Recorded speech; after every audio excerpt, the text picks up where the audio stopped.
From now on, Holy Father, not my will, but your will be done. I said, Father, you have chosen me. Give me the strength to obey. I will follow you no matter what it takes. If you know me, you cannot be neutral about me. Either you will hate me or you will love me. Because there is only one important business in the world. It is the business of salvation.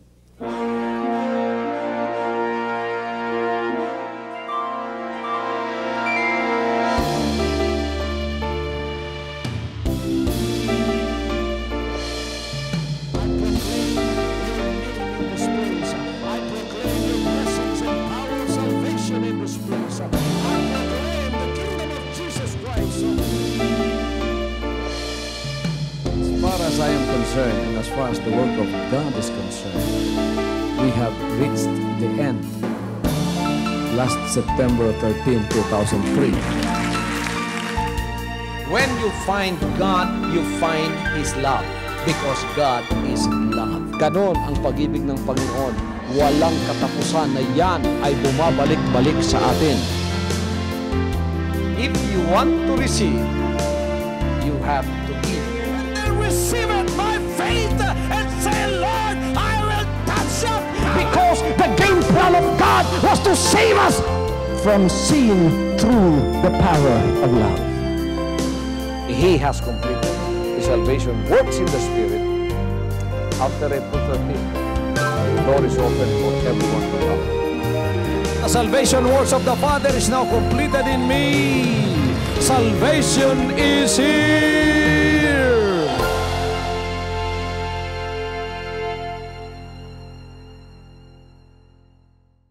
Marami ang nagtatanong sa akin, bakit may mga pangyayaring nangyayari sa sanlibutan ngayon na parang hindi na mga natural na pangyayari. May mga terorismo at nagbabagsakan ang ekonomiya sa buong sanlibutan. Hindi lang sa Pilipinas.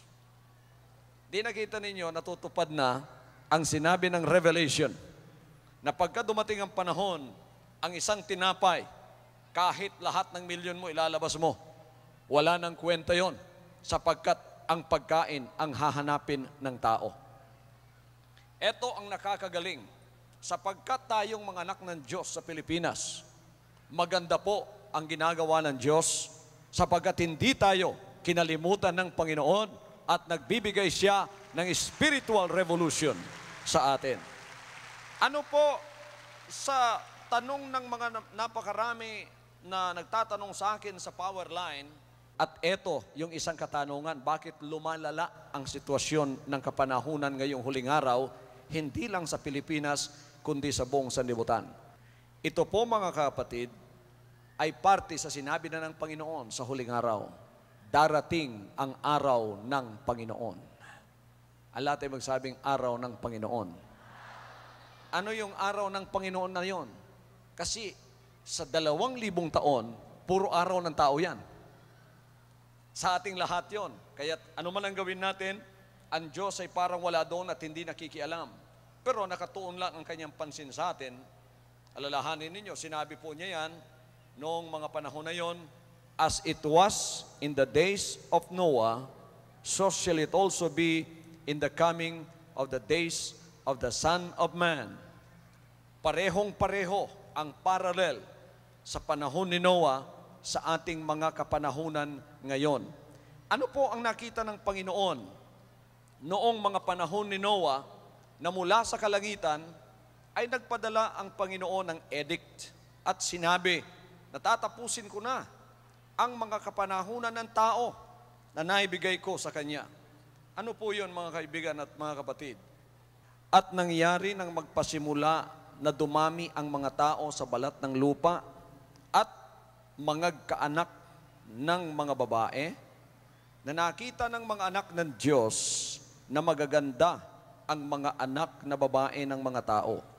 At sila'y nangagsikuha ng kani-kaniyang asawa sa lahat ng kanilang pinili. At sinabi ng Panginoon ang aking espiritu ay hindi makikipagpunyagi sa tao, magpakailanman, sapagkat siya may laman, gayon may magiging 120 taon ang kanyang mga araw. Nakita po ninyo, talagang merong record na binigyan silang 120 years upang magsisi at magbago ng kanilang mga gawa. After 120 years, yung 120 years, that is the days of man.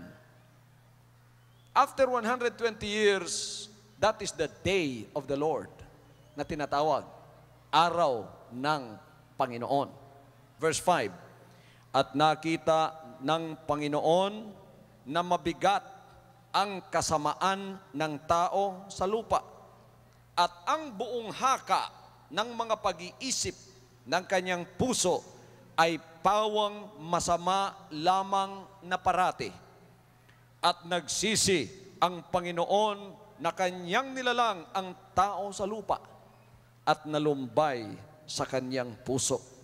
At sinabi ng Panginoon, lilipulin ko ang tao na aking nilalang sa ibabaw ng lupa, ang tao at gayon din ang hayop at ang mga umuusad at ang mga ibon sa himpapawid, sapagkat pinagsisihan ko na aking nilalang sila. Datapwat si Noe ay nakasumpong ng biyaya sa mga mata ng Panginoon. Kita na po ninyo mga kapatid, nakita na ng Panginoon, mabigat na ang kasamaan ng tao. Sabi ng Panginoon dito, ang haka ng isip ng tao, puro na lang kasamaan. Kaya't ang Panginoon sinabi niya, nagsisisi ako, I have repented that I have created man, because all of the imaginations of his mind is all evil, and I will destroy him from the face of the earth. Sabi niya, aking lilipulin siya sa ibabaw ng lupa, pati mga hayop na damay pa. Ngunit, hindi gagawa ang Diyos na darating ang kanyang araw o ang araw ng paghatol na hindi siya gagawa ng paraan na ang mga matuwid ay maliligtas sa kaligtasan na siya mismo ang magbibigay. So nakita niya ang isang tao, si Noe, at ito ay nagkaroon ng biyaya, nakasumpong siya ng biyaya sa harap ng ating Panginoon Diyos. To make the story short, binigay ang plano sa kanya, etong kalaki ng arka, gawin mo ito, after 120 years, pumasok ka, maliligtas ang lahat ng makakapasok. At habang si Noah ay naglilingkod sa paggawa ng arkang ito, nangaral siya at sinabing, ang Panginoon ay darating sa kanyang araw na may kahatulan. Kailangan tayo manumbalik loob na sa ating buhay na Diyos. Pagsisihan na natin ang ating mga kasalanan. Manumbalik loob na tayo sa Kanya. Alam ninyo mga kaibigan at mga kapatid, kung matagal-tagal ang 2,000 years, yung 120 years, medyo may katagalan din yon. Siguro may mga naniwala sa Kanya sa pagpapasimula, pero katagalan nag-backslide na rin. Kasi nung pumasok siya, siya lang at ang kanyang buong pamilya, 8 silang lahat, pati yung mga hayop na nakapasok. Yun lamang ang naligtas sa malaking araw ng Panginoon. Alam ninyo, sa huling araw na ito, para sa mga sumulat at para sa lahat ng narito nagtatanong nito, dumarating din naman ang araw ng Panginoon sa ating lahi sa huling mga araw na ito. Sinabi ng Panginoon, as it was in the days of Noah, so shall it also be in the coming of the days of the Son of Man. Ito ang nakakatakot na mga sinabi ng Panginoon dito, sapagkat mangyayari at mangyayari ang mga bagay na ito na kanyang sinabi. Sapagkat walang sinabi ang Panginoon dito na hindi magkakaroon ng katuparan. At inihambing niya ang ating panahon ngayon sa panahon ni Noah. At kung paano ang mga araw ni Noe, sabi niya sa Matthew 24:37, gayon din naman ang pagparito ng anak ng tao. Sapagkat gaya ng mga araw bago magkagunaw, sila'y nagsisikain, sila'y nagsisiinom, nag-aasawa, pinag-aasawa hanggang sa araw na pumasok si Noe sa daong at hindi nila nalalaman hanggang sa dumating ang paggunaw. Ang lahat ay magsabing, at hindi nila nalalaman. Ang kasalanan po ng tao nung panahong yon ay hindi yung paggawa ng kasalanan. Kasi yung makasalanan, talagang kasalanan ang kanyang gagawin. So God is not faulting the sinner by sinning because what do you expect a sinner to do? You expect a sinner to sin.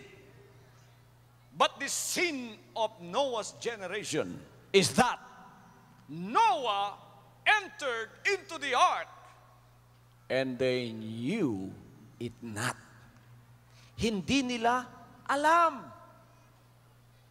Matapos na ang 120 years, casual pa rin ang tao. Hindi nila alam. Ngayon, sa huling araw, sinabi ng Panginoon kung paano sa panahon ni Noah, ngayon din, ganun din ang gagawin ng tao. Kasi kung alam ng tao, malapit na ang paggunaw, malapit na ang araw ng Panginoon, hindi magkakasya ang tao dito sa Araneta. Baka nasa labas pa ngayon ng napakarami, mas marami pa sa atin. Amen? Sapagkat ang tao ay ganun din hanggang ngayon, hindi nila alam dumarating na ang araw ng Panginoon. Anong sinabi ni Isaiah? Magsiangal nga kayo sapagkat ang araw ng Panginoon ay malapit na. Darating na pinakapaggiba na mula sa makapangyarihan sa lahat. Kaya't lahat ng kamay ay manghihina at bawat puso ng tao ay manlulumo at sila'y manglulupaypay. Mga pangdaramdam, mga kapanglawan ay dadanasin nila sa araw ng Panginoon. Dumarating na tayo sa bandang yan at nakikita natin the things that are happening around us and around the world is making the hearts of men faint with fear, for they don't know what's coming on upon them, especially in the future.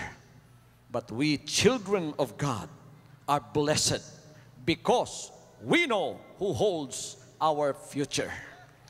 Alam natin kung sino ang humahawak ng ating hinaharap. Sinong humahawak ng ating hinaharap? Laksan nga ninyo ang kanyang pangalan. Baka nanlulupaypay kayo at nanlulumo sa mga balitang sinasabi ko sa inyo. Ano pa kaya ang ibang tribulation na mangyayari sa buong sanlibutan na hindi natin alam? There are pockets of tribulation that are happening right now. But in the day of the Lord, pagdating na ng araw ng Panginoon Diyos, hindi lamang isolated sa isang local na lugar, ang araw ng Panginoon at ang kanyang paggunaw. Ito ay buong buo. Hindi po tubig ang kanyang gagamitin sa paggunaw. Ang kanyang gagamitin ay apoy na makapangyarihan na susunog sa lahat ng makasalanan na hindi nagsisi ng kanilang kasalanan nung sila ay may panahon pa. Kaya't sinabi niya, magsiangal kayo sapagkat ang araw ng Panginoon ay malapit na. Darating na pinakapaggiba na mula sa makapangyarihan sa lahat. Kaya't lahat ng kamay ay manghihina at bawat ng puso ng tao ay manglulumo at sila'y manglulupaypay. Mga pagdaramdam, mga kapanglawan ay dadanasin nila. Sila'y mga hihirap na gaya ng babae sa pagdaramdam. Mga kakatigilan ng kanilang mga mukha ay magiging parang liyab.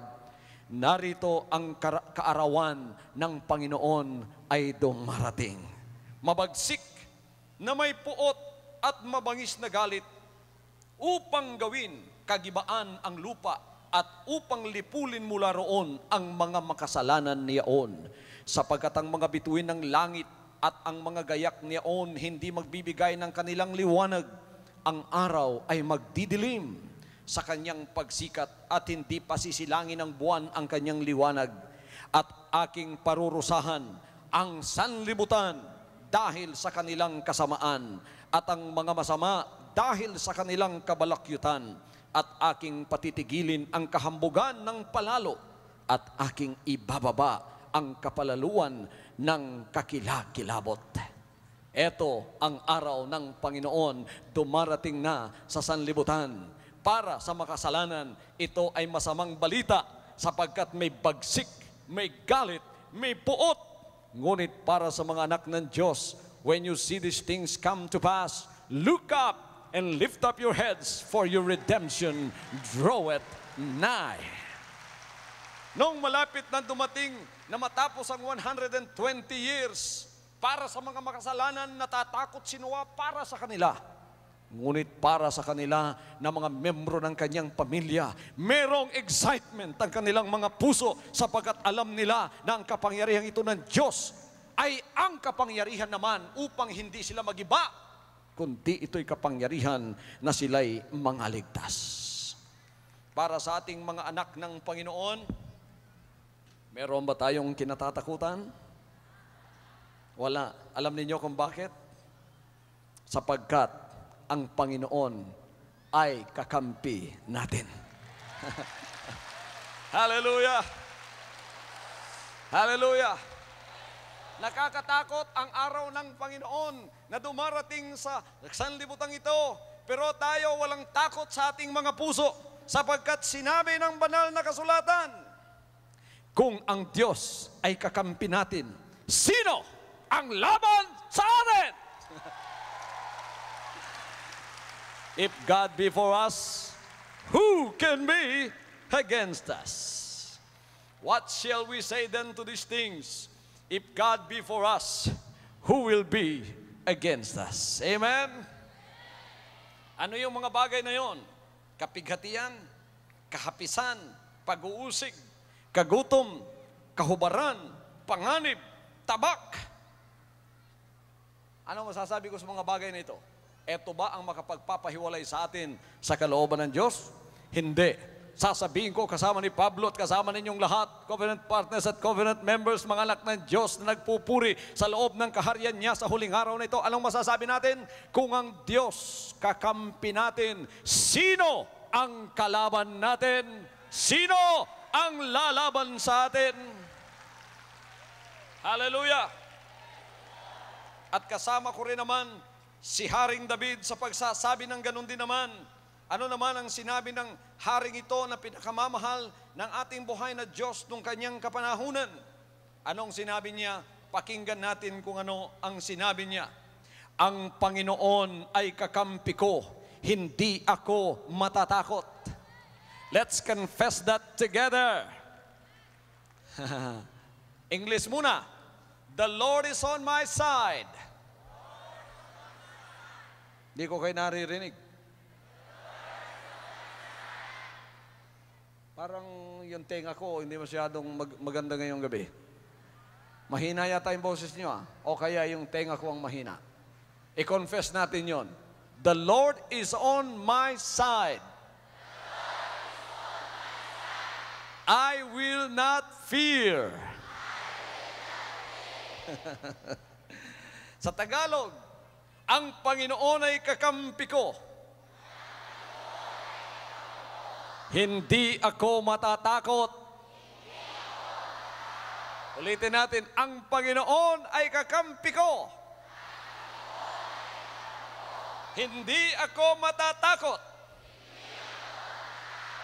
You confess that when you are faced with something that will cause you some fear in your heart.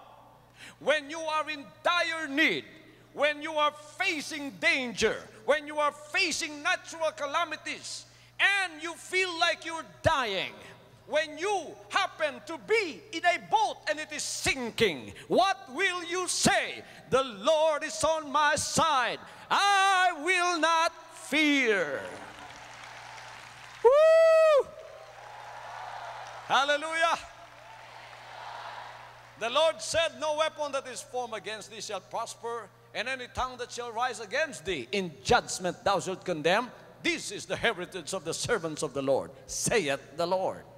Pagka yung mga pangakong yun nasa sa iyo, you just recite them in confession. When you confess them, the words of God, when they come out of your mouth, they do something for you because these words are powerful. The Bible tells us in John 6:63, the words that I speak unto you, they are spirit and they are life. Pag sinabi mo ang Diyos ang kakampi ko, ang lahat ng masasamang espiritu roon na pumapasok sa puso ng mga tao upang gumawa ng hindi maganda, makikinig silang lahat. Ang Diyos ay kakampi ko. Sabi ng mga espiritong masasamang pumapasok sa tao, kakampi pala niyan Diyos. Wala tayong magagawa sa mga bagay na yan. Matatakot sila sa iyo. Because anything that is happening in the physical realm, first, it happens in the spiritual realm. Lahat ng nagpapaandar sa ating katawan ay mga espiritu. Halimbawa, tayong lahat dito, mayroong katawan. Taas ang lahat ng may mga katawan. Yung hindi nagtaas, ano yung katawan nyo? Okay, tayo lahat may katawan. Alam po ba ninyo ang purpose bakit may katawan tayo? Upang maipahayag ang buhay ng espiritong nasa loob ng katawang yan. Kung anong uri ang espiritong yon. Sapagkat kung tayo lahat dito patay, hindi mo makikilala sino ang mabuti at sino ang masama. Halimbawa, dalawang tao, isa kidnapper, hold-upper. Ang isa mabait na mabait. Nakahiga silang pareho, walang espiritu, walang buhay. Hindi mo kilala silang dalawa. Pagtingin mo, akala mo puro sila mabait. Kasi wala na silang nagagawang ano paman, masama o mabuti dahil patay na sila, di ba? Pero tingnan niyo, pagka ibalik ang espiritu nila, mabubuhay sila, yung isa natural, mangigidnap na yon. Sapagkat yun ang espiritu nasa loob niya. So the purpose why we have a body is to express the spirit that is in that body. James said, the body is nothing without the spirit, because it is the spirit that gives you life. Hallelujah! Kaya't sa pangangaral sa kaharian ng Diyos, mga kapatid ko, nung tayo ay pinanganak, namana natin kay Adan at kay Eva ang katawang ito. At hindi nyo kasalanan, makasalanan kayo, sapagkat minana lang ninyo yan. Wala kayong magagawa. Yun ang talagang mangyayari sa inyo. Sapagkat mana ninyo yan. You have inherited that from Adam and Eve, and you can't do anything about it, including the spirit that deceives them. You don't have a power to change your life. You don't have power to change your spirit. You have no choice. Because the spirit is greater than you. But we thank God when He came and was crucified on that cross, and His blood dropped into that parched earth, and it drank of that blood. That means we already have remission and forgiveness of our sins when we come to Him.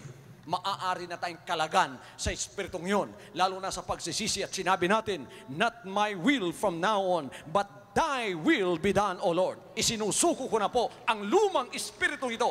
Pagka isinuko mo yun, bibigyan ka niya ng kaloob, isang bagong espiritu, espiritu ng pagsusunod. Kaya magbabago ang buhay mo at matutupad ang sinabi ni Paul, ng sinabi niyang, they that are in Christ are new creatures. Old things are passed away. Behold, all things are become new.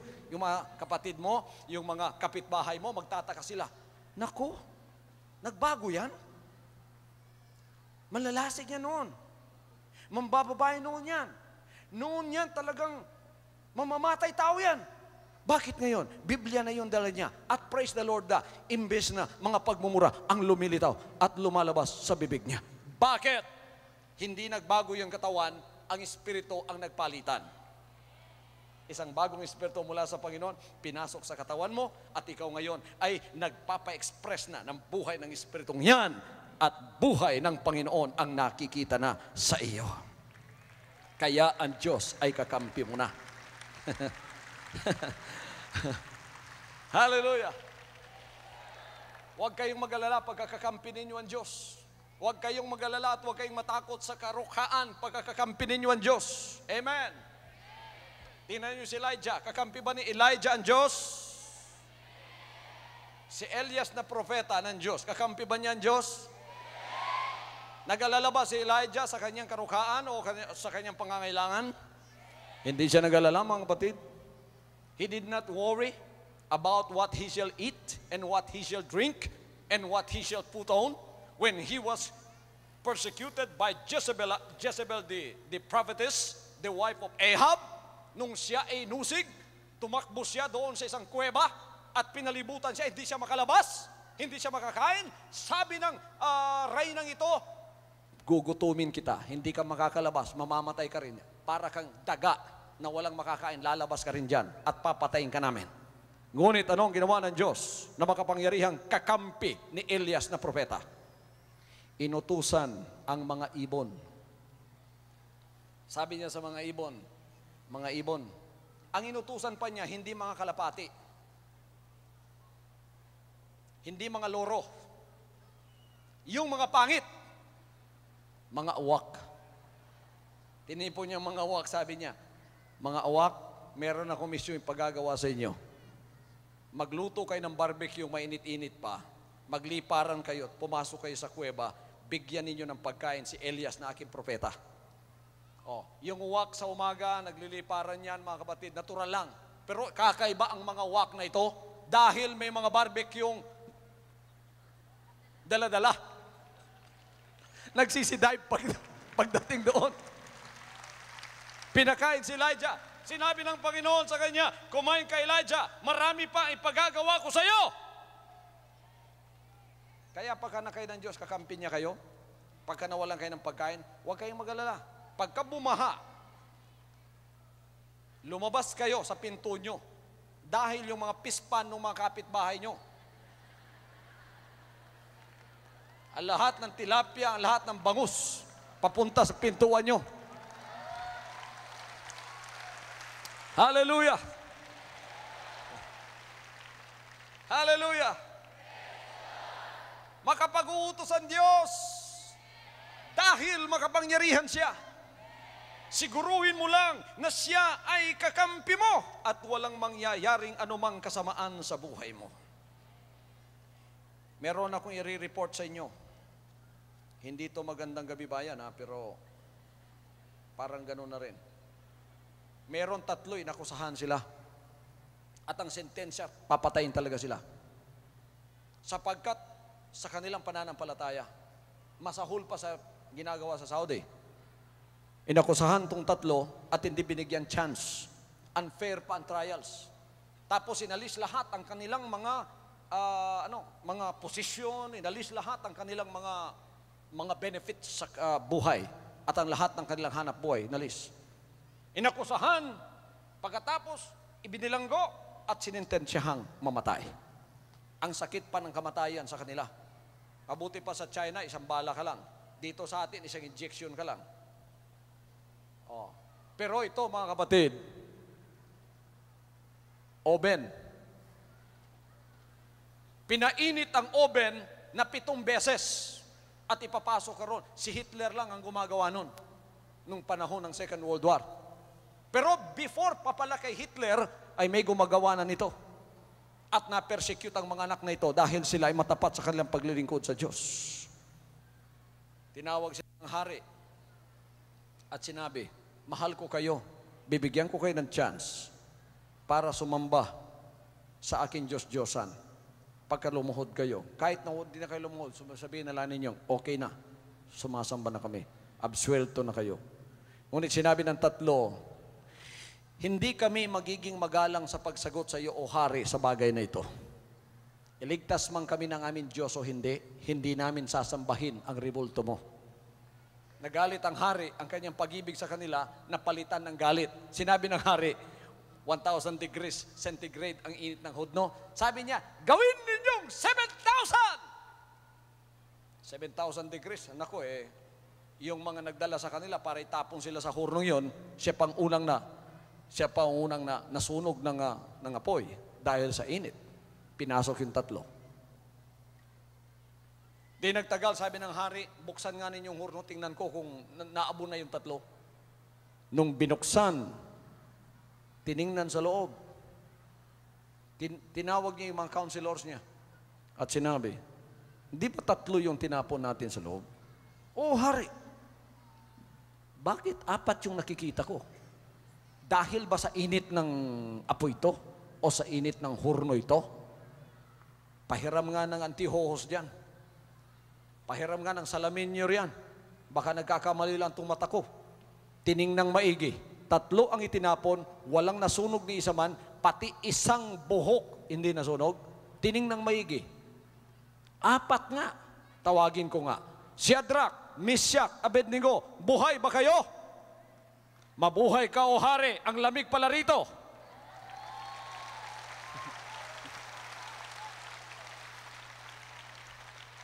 Sino yung pangapat? Kamukha ng anak ng Diyos. Ipinadala ng Panginoon ang kanyang anghel at pati na ang apoy na nagliliyab ay walang tama sa kanila sapagkat kakampi nila ang Diyos. If God be for you, who will be against you? The raging fire? No. The flood waters? No. The ocean that engulfed the Titanic? No.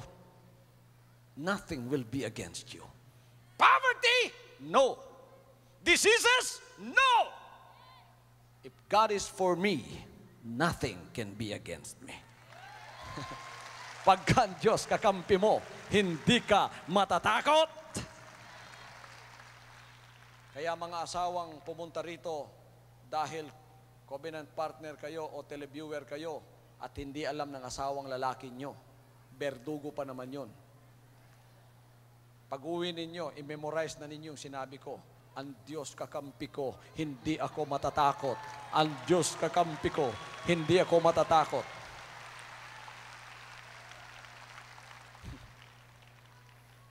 Pag-uwi ninyo, yung asawa ninyo na parang kontrabida talaga ang mukha, parang talagang maton at berdugo ang mukha, magtataka ka. Ang bait-bait na ng mukha mo, anong nangyari sa'yo? Saan ka galing? Doon sa pagtitipon ni Pastor Kibuloy sa Araneta Coliseum dahil ako'y covenant partner. Ganon ba? Sige, mabuti yan. Paghain mo na ako ng pagkahit, matutulog na tayo. Noon, binubugbog ka pag sinabi mo pa lang, at hindi nga niya alam na dito ka pumupunta. Sinabi niya, Huwebes, wala ka dito. Linggo, buong araw, wala ka rito. Sabado, wala ka rito. May ginagawa ka, no? Nagselos na siya. May ginagawa ka, no? Hindi, pumupunta ako doon sa pagtitipon ni Pastor Kibuloy. Sinasangkalan mo lang yan. May ginagawa ka, no? Nagselos na siya. Akala niya, naglalalaki na yung asawang babae niya. Yung asawa niya. Isang araw, habang wala yung asawa niya na covenant partner, kinuha yung pitaka. Pagtingin, may litrato ng lalaki. Ang pogi pa naman. Naku, litrato ni Pastor Kibuloy pala yun.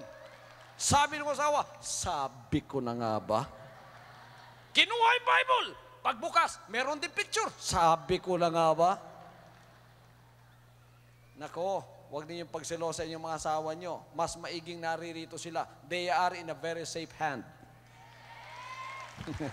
Magbabago yung mga asawa nyo rito. Pati na kayo. Halina kayo dito at magsama-sama na tayo sa kaharian ng ating Panginoong Jesucristo.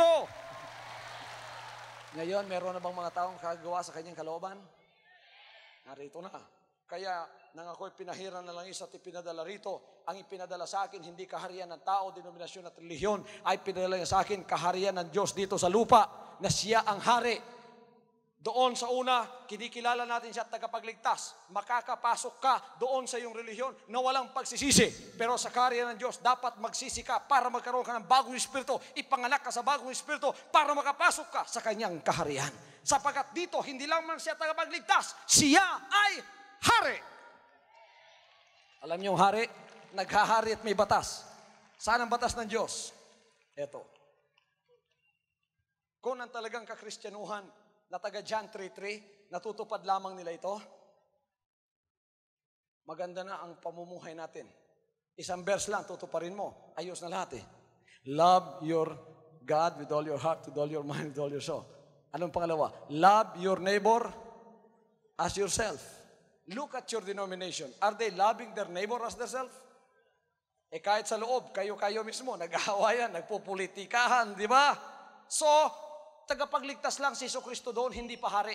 Kaya, kung taga John 3:3 ka, ang sinabi mo, Lord, come into my heart, you are my Savior, Amen. Tapos na. You are my Savior. I am the King. Dito sa kanyang kaharian, you are the Savior, you are the King. Thy will be done in my life. Not my will, but thy dahilan. So dito, ang nakikilala natin si Jesus Christ. Anong sinabi niya sa Ezekiel 36:26 to 27? I will give them a new heart, and I will give them a new mind. 36:27, Ezekiel, and I will give them a new spirit. Bibigyan ko sila ng isang bagong espiritu. Anong bagong espiritu yon? Pagsusunod sa kanyang mga kalooban. Hindi lahat ng nagtatawag sa akin, Panginoon, Panginoon, makakapasok sa aking kaharian. Yung sumusunod lamang sa kalooban ng aking amang nasa langit. Yung taga John 3:3 nagreklamo at sinabi, Panginoon, nagpropesiya po kami. We prophesied, Lord. We've done many wonderful things in your name. Taga John 3:3 yun. Anong sasabihin ng Panginoon? Humayo kayo. Hindi ko kayo kilala, mga tagapaggawa ng kalapastanganan. Anong hindi niya kilala? Nang tinignan niyang espiritu mo, huwag mo sabihin hindi niya kilala yung mukha mo. Kilala ng Diyos ang lahat. Anong hindi niya kilala? Yung espiritu mo, hindi nakapagsisi, hindi napalitan, hindi nagbago. Kaya nung lumabas siya, sinabi mo invited ka sa kasal niya. Nang lumabas siya, ang lahat ng invited sa kasal may puting damit. Ikaw naka-checkered. Sabi ng Panginoon, eto na ba yung invited sa kasal? O ito na lahat, Panginoon.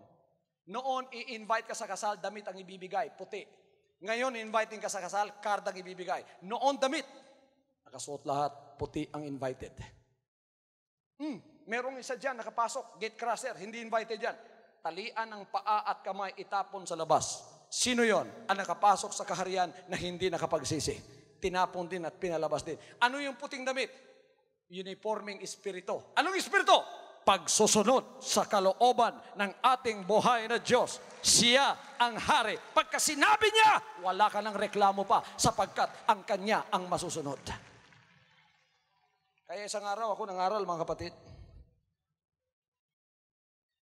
Inimbite ako, nangaral ako. Preach na ako. Bigay ninyo ang inyong ikapo. Bigla ba naman ang saya-saya ng crowd, biglang lumungkot? Ang kanilang mga ngiti napalitan ng para bang sinasabi sa akin, ano ba yan? Binulungan ako ng pastor. Pastor, huwag mong ipangaral dito yan. Mawawalan ako ng membro. Sabi ko, bakit? Ayaw nila dito yan. Yung tithes, ayaw nila dito yan. Kaya huwag mong ipangaral. Mawawalan ako ng membro. Sabi ko, eto nang last na mangangaral na ako dito, iiwan ko na to, aalis na ako, bahala na kayo sa buhay nyo. Tapos mga kapatid, sinabi ko sa kanya, lahat pala kayo rito, mga magnanakaw. Kaya walang pagpapala ang Panginoon. Ang lahat doon ay walang pagbabago. Kanino yung tithes and offering na sinabi sa Malakay 3:10? Di ba sa Panginoon yon? Kung siyang hari, masakit man sa bulsa mo, anong sasabihin mo? Not my will, but thine be done. Ano ang sinabi ng Panginoon? Try me now herewith, saith the Lord, if I will not open to you the windows of the kingdom of heaven and pour you out a blessing that there shall not be room enough to receive it. That's why many of the so-called Christians are not blessed today because they don't obey the will of God due to the fact that they have not repented and they have not promised to obey His will. Pero dito sa kaharian ng ating Panginoon, lahat pinagpapala. Yung walang pagpapala noon, ngayon, financial na pagpapala, bumabaha sa kanilang mga pamumuhay sapagkat ito ang wisdom ng pagsusunod sa mga kautusan. Example lang yon. Example lang yon. Masusunod ba ninyo ang utos ng hari sa kanyang kaharian? Love your enemy. Do good to them that hate you and persecute you. O wala nang demandahan, di ba?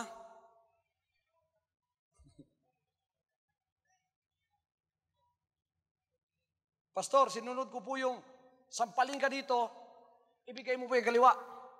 O bakit nagkapasa-pasa yung mukha ng kalaban mo? Sapagkat sinabi ng Panginoon, pagka binato ka ng bato, tapunan mo ng tinapay. Tinapay yung binato mo. Tinapay, bakit nagkabasag-basag ang mukha? Ang tinapay nasa loob ng garapon.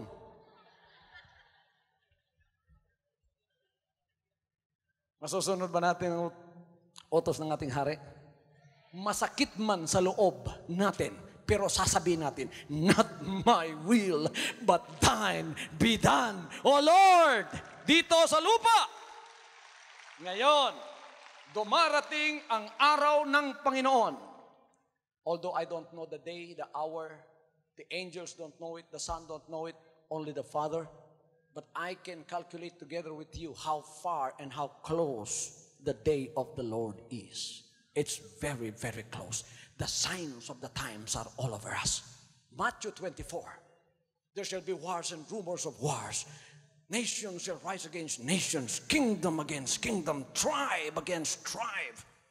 There will be famines and pestilences and earthquakes in diverse places. There will be calamities, environmental degradation, ecological devastation are all around us. This only points to the coming of the day of the Lord. Now, Noah found grace in the sight of God, and he was told to build an ark. And those that entered after 120 years, and the day of the Lord came by means of that deluge, by the flood, they were all destroyed. In the last days, as it was in the days of Noah, so should it also be in the days of the coming of the Son of Man. They were eating and drinking, planting and planting and marrying and giving in marriage until Noah entered into the ark, and they knew it not. Ano ang arka ng ating kaligtasan sa huling araw na ito? Walang iba kundi ang kaharian ng Diyos na nagmumula sa langit. Pinarating niya rito para makapasok tayo upang sundin ang kanyang kalooban, at walang ibang may karapatang bumalik sa langit kundi ang galing sa langit lamang. I am sorry to say this. I am not against anybody. I am not against any man. I am not against any good man. But religion and denomination cannot go to heaven due to the fact that they did not come from heaven. It's only the kingdom of God on earth that is going back to heaven, because that is where it came from. It was sent here so that we can come in and recognize that we as a sinner should repent and surrender our old will before God and accept Jesus Christ not only as our Savior, but as our King as well. And then promise to do His will, come into His kingdom, recognize Him as the King of our lives. And when the due number of Gentiles has come in, the doors is going to be closed. The keys of David will go back to David. And this kingdom has the only right to go back to heaven, because that is where it came from. Ang kaharian ng langit na rito sa lupa, siya lang ay may karapatang bumalik sa langit sapagkat doon galing yan. Sino ang sasakay at papasok sa arka ng kanyang kaligtasan sa huling araw na ito na kaharian ng Diyos dito sa lupa? Kayong lahat, gusto ko makasama ko isang araw pagka dumating na ang araw ng Panginoon at ang apoy susunog sa sanlibutan ito. Aangat ang kaharian ng Diyos, at ito ang tinatawag ng iba na rapture, ang mayroong karapatan, ang nasa sa loob lang ng kahariang yan na tinanggap ang ating Panginoon bilang talang tagapagligtas at hari ng kanilang buhay, na isuko ang kanilang mga espiritu at sinabing, dito sa lupa, susundin namin ang iyong kalooban. Thy will be done on earth as it is in heaven. So huwag kayong matakot sa mga bagay na yan. When these things begin to come to pass, look up and lift up your heads. Your redemption draweth nigh. Malapit na ang araw ng ating Panginoon Diyos. Mga anak ng Panginoon, panahon nang magsilapit kayo. Panahon na ng kaharian ng Diyos na bukas ay sundin ninyo at sabihin ninyo, papasok ako, Panginoon, sa iyong kaharian. In the name of Jesus. Amen. Kayong naririyan, tumayo na lang kayo, titasan inyong mga kamay. Kahit hindi kayo nakakalapit dito, kasama kayo sa pagpapala ng lahat ng ito. Basta't nakataas ang kamay nyo, iyan ay simbolo na kayo ay tatanggap ng pagpapala. Huwag ninyong ibaba yung kamay nyo. Kahit nangangawit konti, kung nangangawit na kaganon, iganon na lang ninyo. Basta't nananatiling nakataas yan. Huwag ninyong ibaba sapagkat habang nakataas yan, kung gaano katagal nakataas ang kamay nyo, yan ang pagpapalang tatanggapin ninyo mula sa Kanya. Yung nasa bleacher, gusto ko maabot ko kayo lahat. at mahipo ng aking kamay. Pero hindi na po kailangan yon sapagkat napakalayo ninyo. Ngunit para na ring nahipo ko kayo habang ang kamay ninyo ay nakataas at nakaharap kayo dito. At habang nananalangin ako, wala po kayong ibang gagawin kundi manalangin din kasama ko sa mga naririto sa harapan na kasama ko rin. Parang kasama ko na rin kayo dito lahat. Because it is impossible for us to all come to the altar right now. You just stay where you are, raising those hands as a point of contact unto the Lord. And the Lord will bless you. The Lord will bless you as well. Ano man ang kailangan mo sa mga sandaling ito, ibinigay na nga ng Panginoon yan. Ang kinin mo na lang sa mga sandaling ito. Napakarami pang mga milagro naghihintay sa iyo. Ang pagpapala ng Diyos ay parang dagat na hindi na uubos. Ano man ang dalhin mong sisidlan, kumuha ka sa dagat na yan. Hindi mo mauubos ang pagpapala ng Diyos. Kahit drum, kahit pambot pa, ang ilagay mo sa dagat na yan, paandarin mo araw at gabi, hindi mo mauubos ang pagpapala niya. Ang mga mayayamang pagpapala ng buhay na Diyos ay dadaloy sa lahat ng mga anak niya ngayon na may pananampalataya sa Kanya at nagbago ang kanilang espiritu. Aalisin niya ang makademonyong takot sa inyong mga buhay at ang bagong pag-asa ay inilipat na ng Diyos sa inyo. Magiging makapangyarihan at matagumpay ang bawat isa sa inyong mga buhay mula ngayon. At ang kahirapang hinaharap mo, yan pala talaga ay hindi mahirap. Parang Goliath, parang higante tingnan. Pero nang binigyan ka ng pananampalataya at kapangyarihan at binago niya ang iyong espiritu, yan pala ay sisiw lang sa iyo. Pagkain lang sa iyo. Sapagkat lubha kang palalakasin ng Panginoon. Na anuman ang sitwasyon mo sa iyong buhay, anuman ang kapigatian at trials, problemang dinadanas mo, mapapansin mo, yan ay liliit. Yan pala, ikaw ay lumakas na sa kanyang harapan. Kaya mo na ang anumang bagay. Huwag mong alalahanin ang financial mo. Ibigay mo sa kanya. Kung di ka pa nakapagbigay ng iyong ikapo, isauli mo sa kanya upang mawala ang sumpa sa buhay mo. At mula ngayon, ang tagumpay ay sasama na sa iyo. Sinabi niya sa kanyang pagpapala sa Deuteronomy 28, ang mga pagpapalang ito ay aabot sa iyo at lalampasan ka ng mga pagpapalang ito. Hahabulin ka ng pagpapala mula ngayon. Walang krisis sa Panginoon. Walang inflation sa Panginoon. Walang recession sa Panginoon.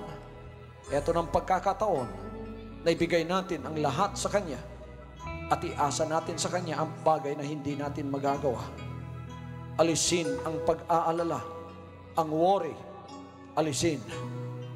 Magkaroon ng isang sakdal na pananampalataya. Makikita mo ikaw at ang Diyos nakakampi sa iyo at kakampi mo siya. Wala palang mahirap na bagay. Mapapansin mo ang tapang ay babalik sa iyo at anumang bagay ang lalapit sa iyo na mabigat, mawawala ang bisa ng kanyang kabigatan sapagkat kasama mo ang Diyos. Kakampi mo ang Diyos sa iyong paglakad, sa iyong paghayo, sa iyong pagtrabaho, sa iyong pag-uwi sa bahay, sa paglabas mo sa bahay. Saan ka man pupunta, kasama mo siya. Sinabi niya, tumawag ka at sasagutin kita. Call unto me, and I will answer thee, and show thee great and mighty things which thou knowest not. This is now the very time that we can prove to ourselves who this God is. He is the all-powerful God. In this time of crisis, hold on to Him. There is no crisis with God. There is no economic crisis with Him. He owns the heavens and the earth. He owns everything. Call unto me, He said, and I will answer thee. Panahon na ito, pangisuko natin ang ating sarili. Isurrender mo lang ang sarili mo. Magpabautismo ka sa kanyang pangalan. Tanggapin mo isang bagong espiritu. Lumakad ka sa pananampalataya. Kakampi mo na ang Diyos. Kahit apoy, hindi tatalab sa iyo. Tubig, hindi ka lulunurin. Mga mababangis na mga kapagsubukan, hindi tatalab sa iyo. Magiging makapangyarihan ang buhay at pananampalataya mo. At huwag kang mag-alala sa araw ng Panginoon. Sa araw na tatapusin na niya ang lahat ng bagay. Ligtas ka. Nasa arka ka na ng kanyang kaligtasan. Nasa kaharian ka na ng Diyos. Isa ka ng pamilya ng Diyos. Hallelujah. Hallelujah.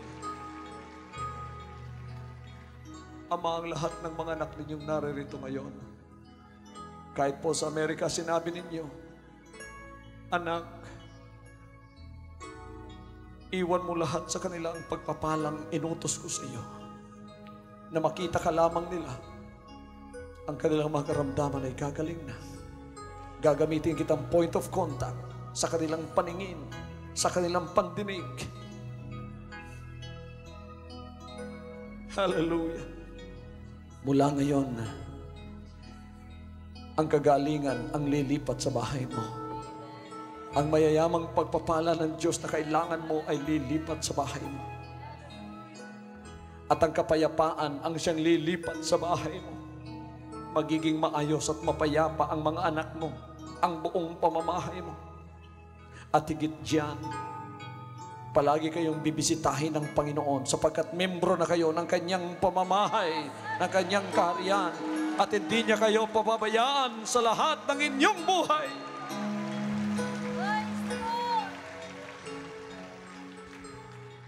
Huwag kayong makakalimot sa kanya palagi. Sa umaga, tumawag kayo sa kanya. Sa gabi bago kayo matulog, tumawag kayo sa kanya at magpasalamat. Sa katanghalian, tumawag kayo. Habang nagtatrabaho kayo, ang mga isip ninyo ay nagpapasalamat sa kanyang ginagawa sa inyong buhay. Sa pagsakay ninyo sa inyong masasakyan, magpasalamat kayo sa kanya. Sa inyong paglalakad, magpasalamat kayo. Palagi ninyo siyang tawagin. Mahal na mahal ng Diyos ang mga anak niyang kumikilala at tumatawag at pumupuri sa kanya. At makikita ninyo sa paglakad ninyong ito sa masunurin sa kanyang mga utos at mga salita. Hindi na magiging mahirap pa ang pagpapala. Ang espiritu ng dimalas ay aalis sa buhay niyo. At magiging mapalad kayo, magiging maswerte kayo sa syudad, magiging maswerte kayo sa parang saan man kayo pumasok, saan man kayo lumabas, magiging maswerte ang buhay niyo. At higit sa lahat, ang pangako ng kaligtasan, pagdarating na ng kanyang araw, ay nasa sa iyo. Tatanggapin mo ang buhay na walang hanggan. In the name of Jesus, in the name of Jesus. From now on, Holy Father, not my will, but your will be done. I said, Father, you have chosen me. Give me the strength to obey. I will follow you no matter what it takes. If you know me, you cannot be neutral about me. Either you will hate me or you will love me. Because there is only one important business in the world. It is the business of salvation.